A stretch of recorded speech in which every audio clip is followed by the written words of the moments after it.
Hello, everyone. Welcome back. We are going to do a couple things here in a moment. One is just kind of lay down a color blob with watercolors. Again, you could use markers to do this as long as they're water-based markers. They don't have to be Crayola. They can be anything as long as it's water-based. Alcohol-based markers do not work for this, so if you're somebody who uses those a lot, that won't work. But what I'm going to do is just lay down a circle of color. But before we get started, I've already added water to all of my watercolors. I'm leaving black and brown out as usual. I do have another set over here. It has some variations. But something you can do is take these colors and mix right on top of, on the lid. That's kind of a nice little paint palette. They're separated, one big one in the middle and a couple smaller ones on the side. Get a paintbrush, whatever you've got available to you, and just kind of follow along if you'd like. If you want to watch and then pause and go back, that's fine too. So I'm just going to show you how you can kind of create a background to do a draw over mandala. So first, I'm just going to get a brush, a bigger brush that is just going to be really, really wet. And I'm going to start with yellow.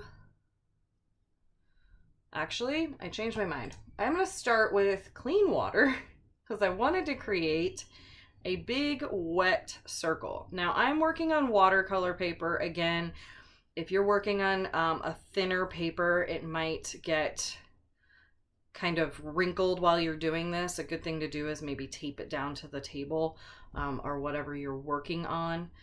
Make sure you have a placemat out. We don't need mom and dad and grandma and grandpa upset because you got the table all messy. There you go. I don't know if you guys can see that very well. I just drew a circle with my paintbrush and got it nice and wet. I think that'll get us started nicely. And then what I'm going to do is with my smaller round brush, I'm just going to drop in some color and I'm going to try and get it where I want it. Okay, so that's going on pretty well. So you're going to see it kind of bleed out and the colors will mix and everything will just kind of run in any way it wants to. This is why it's important if you're working on another piece of paper to go ahead and tape it down. That way, if it does start to run, it doesn't wrinkle up and get stuck in certain parts and pockets. So that kind of dripped, not where I wanted it to. But we're going to make it work because accidents happen and you got to learn to kind of go with them and see what you can create. So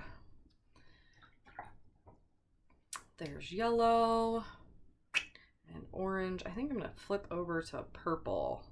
So purple and orange don't really go together. So I'm going to leave a little bit of a white space because I don't want to end up with muddy brown.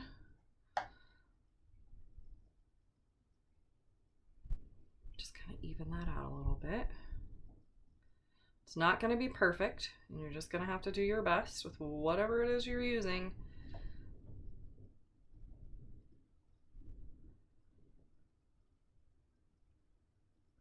So this is called wet on wet. So I'm adding wet watercolors to a wet paper. This makes it really exciting, if you ask me. I love doing this. I love the way it bleeds out. Almost looks like tie-dye.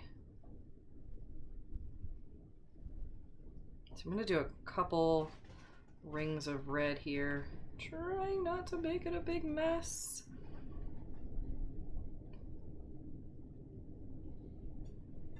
Even my watercolor paper is kind of starting to wrinkle a little in the middle, so I might end up with kind of puddles more towards the center.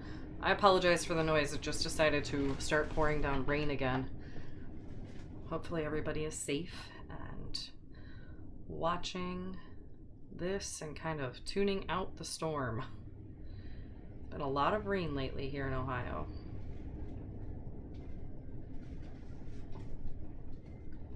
So I'm just gonna fill that circle that I already had wet.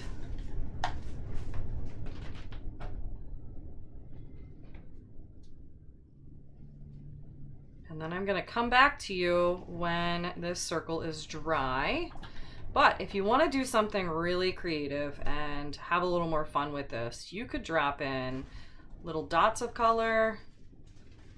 Now remember, if you're putting wet on wet, you might want to clean your brush out before you go back to your watercolor. I'm not really concerned about it right now. That way you don't mess up, especially yellows. They kind of turn orangey or green really quickly if you're using blues. Whoop. Little mishap there. It's okay, not a big deal, because we're gonna draw over top of this later. So it's really, really, really not a big deal. I think I want to dot a green in here. And then I'm gonna pull purple. Just kind of do some quick little lines. You can watch that spread. It's so fun to watch it.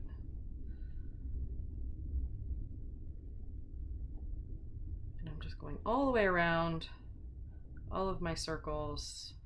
I'm not worried about where it's blended together, where it's mixed up, because we're gonna take a Sharpie or a black marker and go over top of this and make it look amazingly beautiful, okay? I think I want just a little bit of red in here. You could also wait for the first rings of color to dry before you do this, and then see what happens as you add other watercolors over top of it.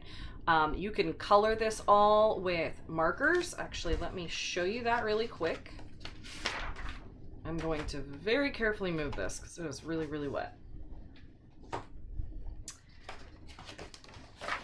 If you were, flip this over, to use just markers, so I'm going to get the watercolors out of the way. Let me choose some other colors. Let's do pink and purple and yellow. So if I start out with a purple circle in the middle, and I wanted to add a pink circle around it. Now I'm not going to put them really close, because remember, when we add water to this, it does spread. I'm going to add yellow.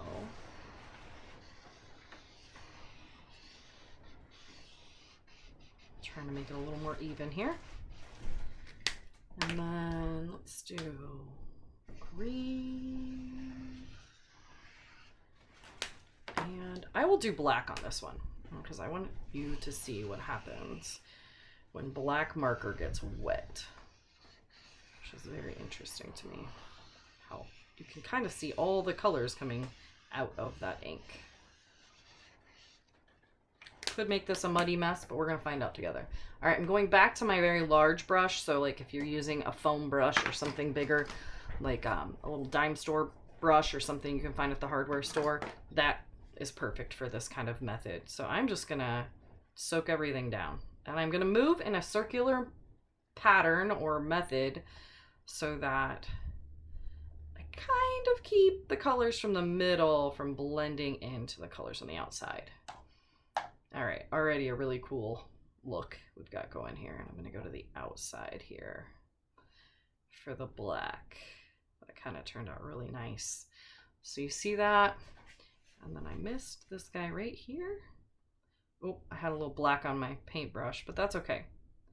So there you go. Super, super fast. No worries. If that's what you've got to use, do it. Again, you could use a spray bottle, spray this down, and probably end up with a completely different effect, but still very, very cool. Once these are dry, I'm going to come back and show you how to draw a mandala over top of it.